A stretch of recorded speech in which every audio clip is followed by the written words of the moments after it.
예수님 부활하셨습니다 하는 이 전도의 구호를 또 하나님 주셔서 얼마나 또 감사합니까? 최근 화제가 된 그 한국 영화가 하나 있습니다. 바둑을 소재로 한 승부라는 영화인데 개봉한 지 이제 한 달이 아직 안 됐는데 200만을 앞에 두고 있는 아주 인기가 있는 영화라고 합니다. 자, 이 영화는 그 한국 바둑의 양대 산맥이라고 해야 될지 영웅이라고 해야 될지 조훈현 선생님하고 또 이창호 기사 두 사람의 그 이야기를 그리고 있는데 두 분은 사제지간이죠. 그래서 이 조훈현 씨가 전주에 내려가서 아주 그 바둑을 잘 두는 어린 친구 10살에 이창호를 이제 스카우트 해가지고 내제자로 집에서 같이 숙식을 같이 하면서 교육을 시켰는데 이 이창호 기사가 14살에 타이틀을 가집니다. 그 얘기는 그 전국적인 시합에서 우승을 했다는 것이죠.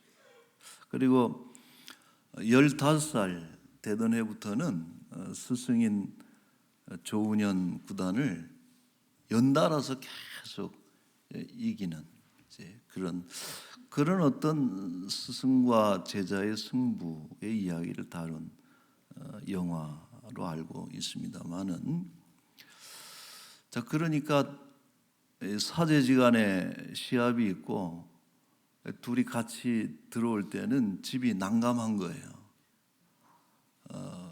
축하를 해줘야 될지 아니면은 그 위로를 해야 될지. 그리고 이 조훈현 구단도 그런 어떤 갈등이 있었다 그래요. 물론 언젠가는 타이틀을 빼앗기겠지만은 너무 빨리 뭐 5년도 안 돼서 스승의 것들을 다 뺏어갔거든. 연달아 그렇게 패배를 당하니까 좀 충격도 있었는데, 그러나 그것을 아주 잘 이렇게 극복을 하고 너무 장하다. 그래도 제자에게 빼앗기는 것이 기쁘다 하면서 그런 어떤 내용들을 다룬 영화인 것 같습니다. 사실 이 바둑을 모르는 분들도 계시겠지만은 이 두 사람은 참 알아둬야 돼요. 우리 자랑스러운 한국인입니다. 이전에는 우리 바둑이 변방의 들러리였거든요. 중국이나 일본에 들러리면서 그렇게 그 조롱당하던 그런 수준이었는데 이 두 사람 이후로 아주 그냥 그 일약 세계적인 그런 바둑 강국으로 올라가게 되는데 큰 역할을 했고, 지금은 일본은 잽도 안 됩니다. 잽도 안 되고 중국과 이렇게 탁 맞짱을 뜨면서 그 한국의 이름을 높이는, 보면은 바둑을 둬서 그런지 내면도 참 건강하신 분들 같아요. 그래서 본받을 점이 많은 인물들이다 이런 생각을 하고, 바둑도 그렇고 또 여자 골프는 또 얼마나 대단해요. 전 세계를 호령하는 이런 것이 우리 대한민국의 저력이고 또 참 장점이 아닌가 이런 생각을 해요. 우리 여러분들도 시간 되시면은 한번 또 보시는 것도 좋을 것 같아요. 자, 바둑 얘기를 좀 하자면은 이 바둑은 두 사람의 기사가, 두 사람의 선수가 흑과 백의 돌을 가지고서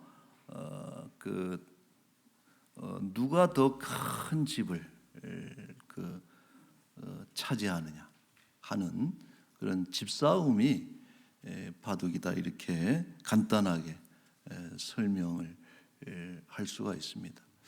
그래서 이 선수들이 돌 하나를 놓을 때도 얼마나 그 노심초사 오랜 시간 동안, 그래서 시간 제한이 없는 어떤 바둑 대회에서는요, 돌 하나를 놓는데 1시간 이상을,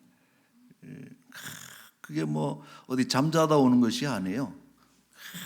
그 판을 들여다보면서 어디에 놔야 그 바둑이 유리할까 하는 이런 그 노심초사하는 그런 경기입니다.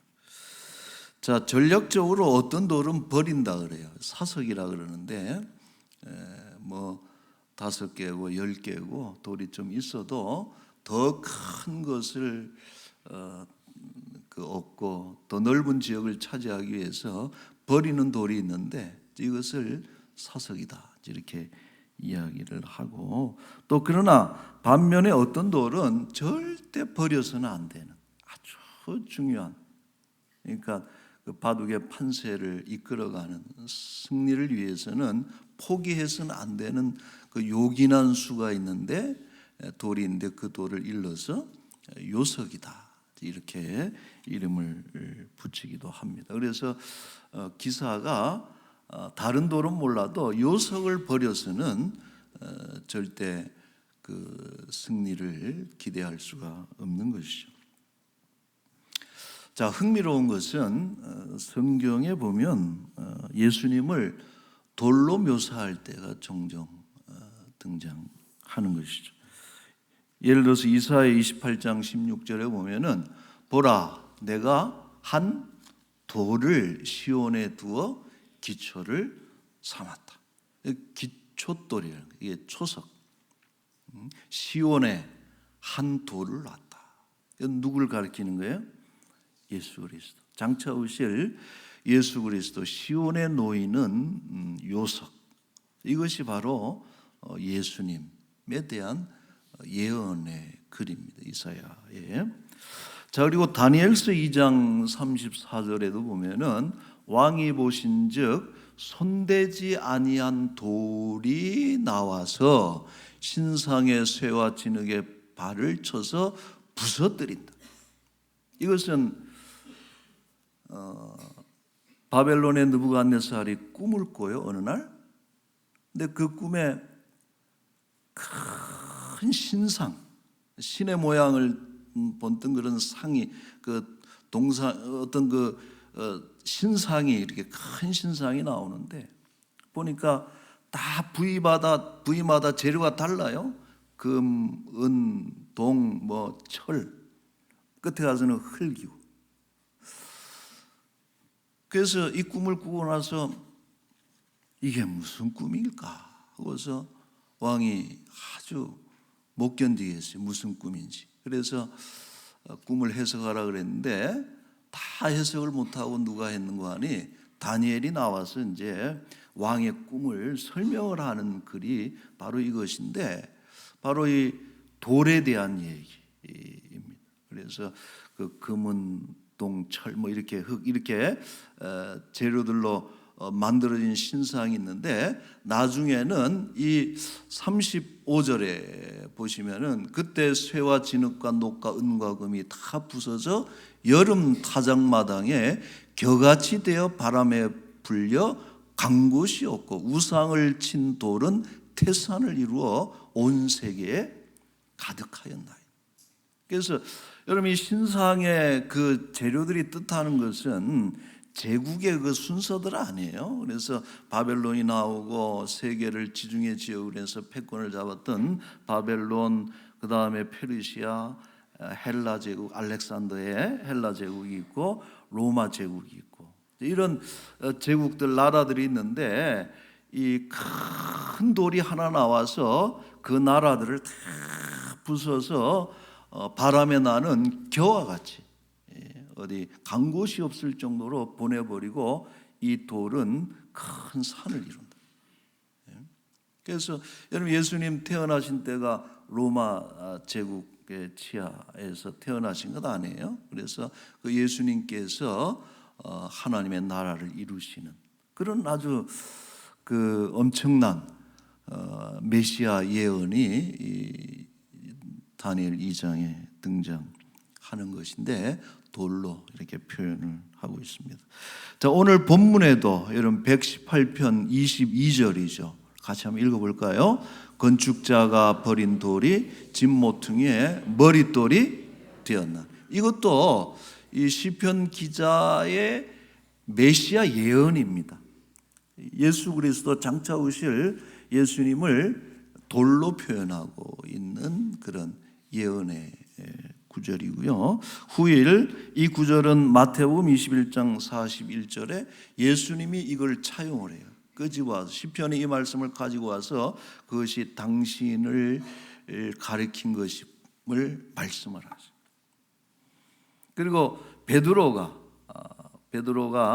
그 오순절 성령 강림 당시에 설교를 하잖아요. 예루살렘에서. 그때 이 설교를 하면서 돌에 대한 얘기를 하는데 예수님에게 적용을 하죠. 사도행전 4장 11절 같이 읽을까요? 이 예수는 너희 건축자들의 버린 돌로서 집 모퉁이의 머릿돌이 되었느니라. 아멘. 우리가 만약 인류의 역사를 하나의 바둑판으로 본다면, 그 바둑을 두는 하나의 바둑판으로 볼 때 최고의 그 바둑의 최고의 요석을 꼽는다면은 바로 누가 될까요? 예수 그리스도라는 것이. 예수 그리스도가 계심으로 인해서 인류의 역사는 의미가 있는 것이고 존재 가치가 있는 것이고, 예수 그리스도의 죽음 그리고 부활, 이것은 하나님의 절묘한 한 수죠.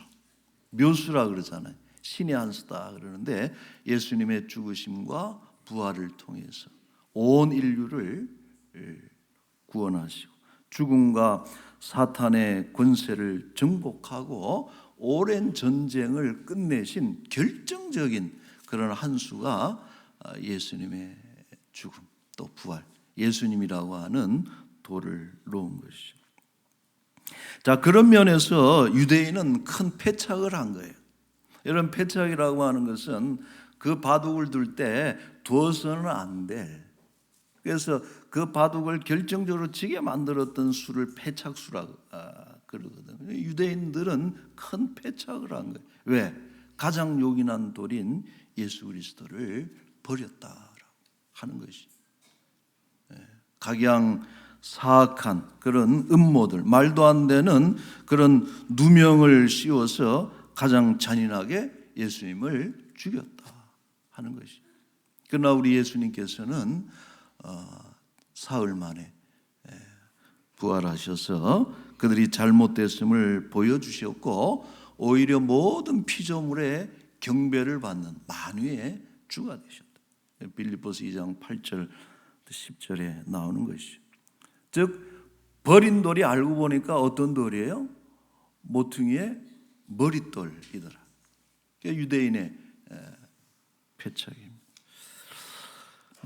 오늘 본문에는 이 예수님을 모퉁이돌의 모퉁이의 머릿돌이다 이렇게 표현을 하고 있는데, 우리 건축 또 전문가들도 계시지만은 대부분의 건물에는 그 건물을 받치는 중요한 돌이 있다 그래요. 네 모퉁이에 모퉁이 돌이 있는데 그 중에 첫 번째 놓이는 돌이 기초석인데 그 돌이 그 건물의 그 구조와 규모를 결정짓는 아주 중요한 돌. 그리고 더 나아가서 그 건물의 하중을 다 견디는 돌이 모퉁이의 머릿돌인데, 그래서 이 돌이 흔들리면 건물이 흔들리는 것이고, 이 돌이 견고하게 딱 그 자리에 박혀 있으면은 때로는 태풍이 불고 혹은 어떤 지진이 온다 할지라도 건물을 버티게 하는 아주 중요한 돌이 모퉁이의 머릿돌이다 이렇게 설명을 합니다. 자, 그러므로 여러분 예수 그리스도는 마치 모퉁이의 머릿돌과 같은 분이다라고 하는 것이.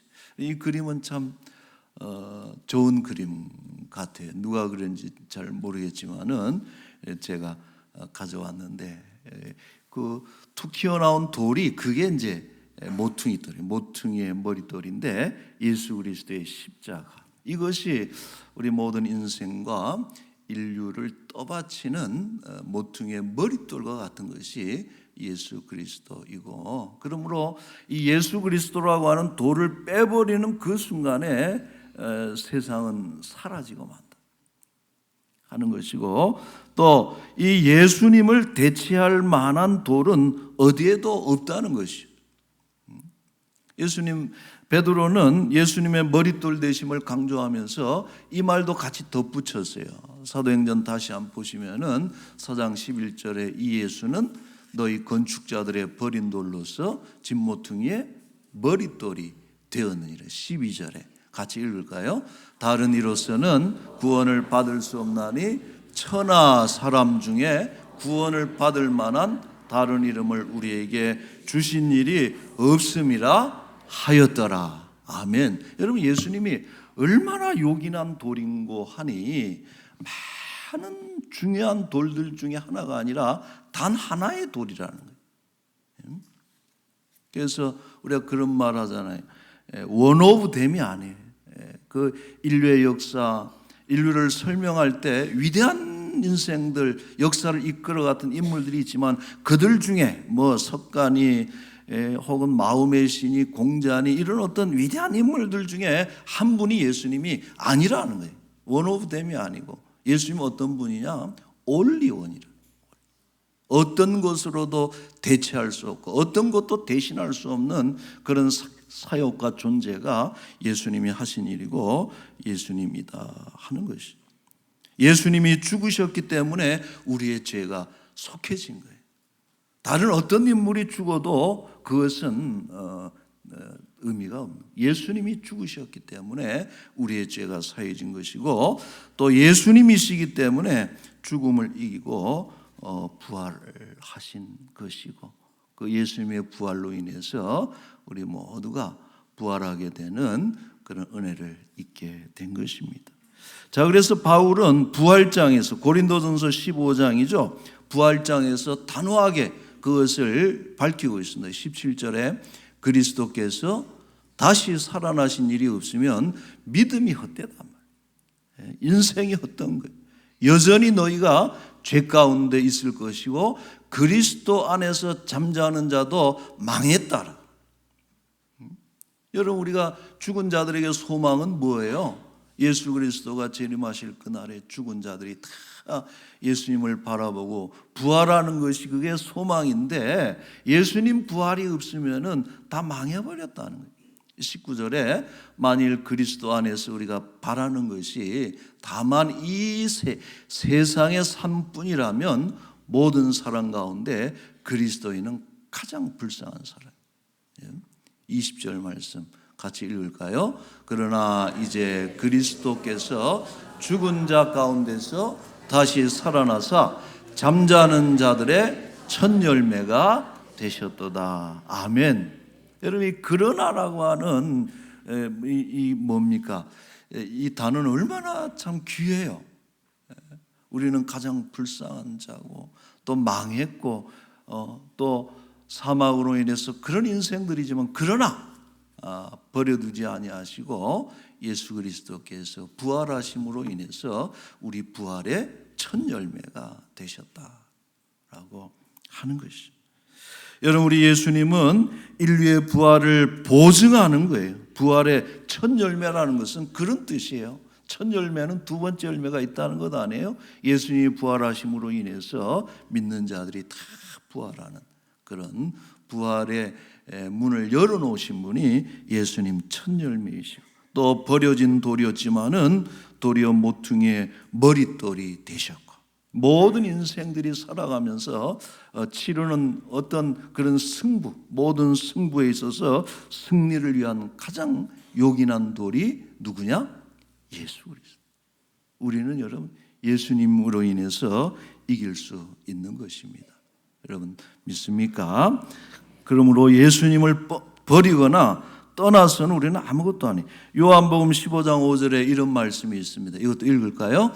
나는 포도나무요 너희는 가지라. 그가 내 안에 내가 그 안에 거하면 사람이 열매를 많이 맺나니 나를 떠나서는 너희가 아무것도 할 수 없습니다. 아멘. 여러분, 그래서 예수님 내 인생의 전부가 되시고 유일하신 분이 되시는 것이고, 우리 예수님을 떠나서는, 버려서는 어떤 것도 할 수가 없는 것입니다. 자, 1867년에 그 러시아가 미국에 땅을 하나 팔았는데, 그게 어디입니까? 알래스카라는 땅을 팔았는데, 이 땅이 한반도의 8배 정도 된다 그래요. 엄청 크죠. 근데 얼마에 팔았느냐? 720원, 720만 달러에 이렇게 그 헐값이라는 게, 이거는 뭐 말도 안 되는. 여러분, 한반도 8배나 되는 엄청난 그 땅인데 720만 달러에 팔아넘긴 이유는 그 중앙 정부에서 거리가 너무 멀으니까 방어도 안 되고 관리도 안 되는 땅이고, 또 그때는 그냥 얼음 덩어리만 있다 그래서 쓸모없는 땅으로 평가를 하고서 팔아 넘겼고, 미국 정부도 그것을 사고 난 뒤에 국민들한테 엄청 욕먹었어요. 어떻게 얼음하고 곰밖에 없는 땅을 그렇게 비싸게 샀느냐, 그렇게 욕을 먹었는데 어떻습니까? 얼마 안 지나서 바로 이 땅이 뭘로 변했어요? 온갖 천연 자원들이 그 속에 보관 저장되어 있는 아주 금싸라기 땅이 된 것이죠. 금도 있고 석유도 있고 천연가스도 있고 수산 자원 등 막대한 자원이 발견이 되고, 또 이 미국의 아주 중요한 전략적 요충지가 된 거예요. 얼마나 그 자리가, 러시아는 그 이후로도 군사적으로 얼마나 눈에 가시가 되겠어요. 그래서 한미 냉전 시대에 아주 중요한 요충지를 720만 달러에 팔아버리고, 러시아가 얼마나 땅을 치며 후회를 했을까요? 자, 뭔 얘기를 하고 싶은 거 아니? 여러분, 우리가 인생을 살면서 안타까운 일 중에 하나가 뭐냐면은, 소중한 것을 알지 못하고 버리는 것은 정말 안 되는 일이다라고. 요즘 세태를 보면서 걱정하고 우려가 되고 안타까운 것은 그런 거예요. 지금 우리 사회는 그 이전에 우리 아버님, 우리 할아버지, 우리의 선조들이 너무나 귀하기 때문에 정말 그렇게 지키려고 했던 것들을 너무나 쉽게 지금 버리고 있는, 이런 것들이 우리가 좀 생각해 봐야 되는 것이. 제가 수요일 날도 그런 얘기를 했지만은, 요 양화대교 건너가면은 그 카톨릭 중요한 성지가 하나 있어요. 순교 성지. 그 어디입니까? 절두산 성지가 있는데, 1800 비슷하네요. 러시아 그 땅 판 거하고. 1866년 병인 박해라 그러죠. 흥선 대원군이 이 기독교를, 카톨릭을 무분하다. 아비도 없고 임금도 없고 혹세무민하는 종교다 그래가지고 카톨릭 신자들을 다 붙잡아가지고 그 목을 친 데가 바로 저 절두산이에요. 그 절두가 그래서 목을 쳤다는, 잘랐다는 절두산. 근데 그들이 왜 순교를 당했느냐? 제사를 안 지내니까. 우리가 하나님 외에는 예배할 대상이 없는 거예요. 조상 제사는 안 되는 것이다. 그것 때문에 그거 지키려고 수천 명이 피를 흘려가면서 그 순교자가 됐는데, 여러분 지금 보세요. 다 제사상 차려놓고 위패 새겨놓고 말이에요. 우상에게 섬기듯이 그렇게 제사 지내고. 그 도대체 왜 죽은 거예요? 지금 그런 거라는 거예요. 지금 너무 그런 것들을 우리는 쉽게 버려요. 여러분, 동성애가 안 되는 이유는 가정을 파괴하기 때문에, 가정의 울타리라고 하는 너무나 소중한 것을 파괴하는 것이기 때문에 우리가 그것을 허용해서는 안 되는 것이고, 또 요즘 보니까 유발 하랄이라고 하는 저자가 아주 유명해지고 인기가 있는데 사실은 진화론의 대표적인 주자입니다. 우리가 책을 읽는 것은 뭐 할 수 있지만 분별해서 우리는 분명하게 창조론 위에 우리의 세계관을 세운 그런 존재들인데, 이런 걸 너무 쉽게 타협하면 안 되는 것이고, 또 여러분 우리 장로교 믿음 중에요 정말 자랑스럽게 생각해야 될 믿음이 있습니다. 우리가 장로교가 계승한 신앙이 뭐냐 하면은 이 성경 말씀이 누구의 말씀이라는 거예요? 한 자도 틀림없이 하나님의 말씀이라고 하는 그런 성경에 대한 그 신앙이 여러분 매우 중요한 거예요. 근데 지금 이런 것들이 자꾸, 그래서 성경을 너무나도 비판적으로 보고 분석하고, 때로는 우리가 이해할 수 없고 때로는 나에게는 어려운, 또 씹어 먹을 수 없는 그런 강한 음식과 같은 그런 말씀일지라도 우리가 그것을 부정해서는 안 돼요. 자, 특별히 우리는 부활의 신앙을 여러분 지켜야 됩니다. 많은 그리스도인들 중에서, 신학자들 중에서 예수 그리스도의 부활을 하나의 신화로 만들고 그렇게 해가지고 여러분 기독교는 존재할 수 없는, 우리는 이 부활의 신앙을 끝까지 지켜야 되는 것이고, 왜 중요하냐? 부활의 신앙은 요석이에요. 기독교 신앙에 그게 있어야 교회는 승리하는 것이고, 그게 없으면 교회는 무너지는 거예요.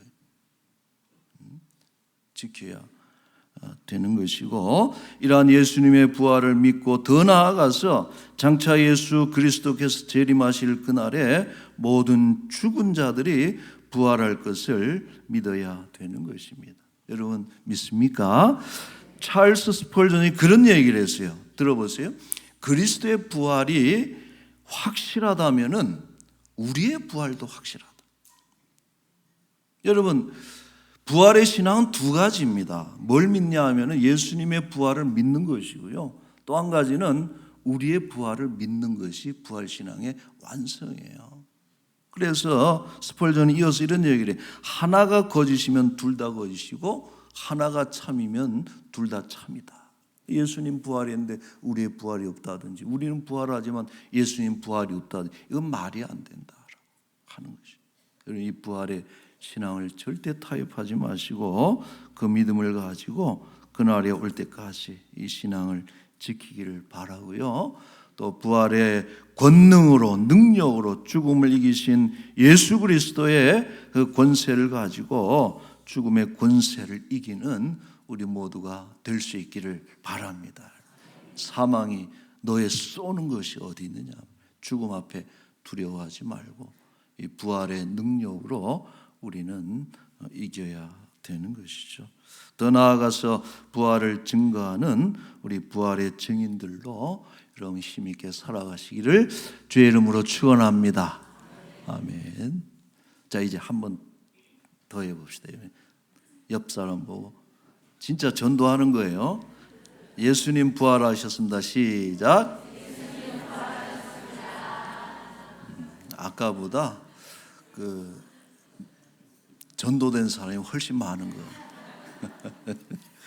자, 기도합시다. 여러분, 이 시간에 같이 한번 기도해요. 뭘 위해서 기도하냐면은, 하나님, 부활의 신앙이 흔들리지 않게 하여 주옵소서. 예수님 틀림없이 부활하셔서 사망의 권세를 이기셨고 우리도 그날에 부활하게 될 것을 믿습니다. 또 부활의 능력으로 죄와 싸워 이기게 하여 주옵소서. 또 부활의 증인으로 살게 하여 주옵소서.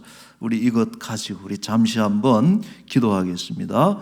거룩하신 우리 하나님 아버지, 주여, 아버지, 전능하신 우리 하나님 아버지, 우리가 부활의 신앙으로 대동단결 발견하고 부활의 신앙으로 주여 하나가 되고 부활의 신앙으로 하나님 우리가 마침내 이겨 승리하는 주의 백성들이 되게 하여 주옵소서. 아버지, 예수님 부활하셨습니다. 우리도 부활할 것입니다. 이렇게 귀한 그런 아버지 신앙의 문구와 문장과 전도의 구호를 우리에게 허락해 주셔서 너무나도 감사드리고, 아버지 부활의 신앙으로 인해서 우리가 이 땅에서 남은 생에도 우리의 삶을 이끌어가고, 또 모든 아버지 불신과 잘못된 소리와 또 이단 사설들과 잘못된 것과 싸워 이기는 그런 요긴한 도리요 또 모퉁이 돌이 되게 하여 주옵소서. 아버지 하나님, 지금도 우리 가난과 질병과 인생의 참으로 힘겨운 날들을 만나서 주저앉아 있는 이들에게 부활의 권능이 함께 하시기를 일어나라 하나님 말씀하여 주옵시고, 믿음이 너를 구원하이니라 평안히 가라 들려주시는 주의 음성으로 저들 모두가 승리하는 그런 은혜를 더하여 주옵소서. 감사합니다.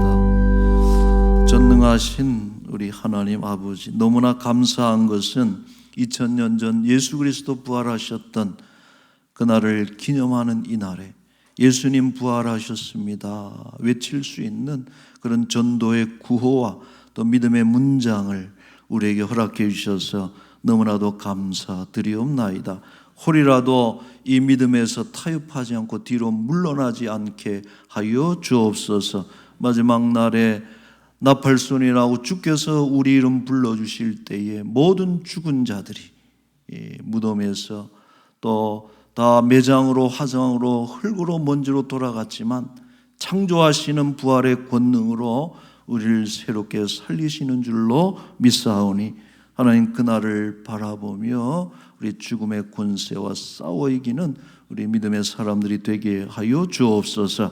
지금도 아버지 가난과 질병과 또 세상의 그런 공격을 받으며 힘겨워하는 우리 인생들, 이 부활의 신앙, 부활의 권능을 힘있게 해 주셔서 그리스도의 이름으로 또 권능의 이름으로 모든 두려워하는 것들을 쫓아보내게 하시고 염려를 던져버리게 하여 주옵시고, 부활의 신앙으로 모든 현장에서 감사와 찬양이 넘쳐나는 우리의 삶이 되게 하여 주옵소서.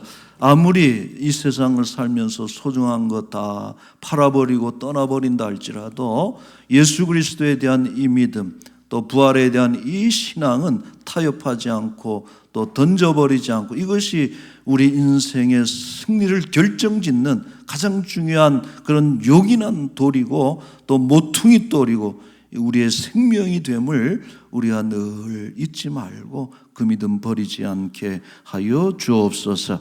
아버지, 부활을 믿는 자들이 되기를 원하고, 또한 부활을 증거하는 부활의 증인들로 이번 봄에도 열심히 살아가게 하여 주옵소서. 아버지 하나님, 이번 한 주간 우리와 동행하시되 오늘 또 등록하신 우리 두 분이 계십니다. 하나님 인도하시고 주 뜻 가운데 이곳으로 보내주신 줄로 믿사오니, 오늘 주신 말씀을 따라 부활을 믿는 믿음의 사람들이 되게 하여 주옵시고, 남은 생에 평생토록 예수 그리스도 주가 되시는 우리 예수님과 더불어 동행하는 복된 삶이 되게 하여 주옵소서. 감사합니다. 예수 그리스도의 이름으로 기도하옵나이다.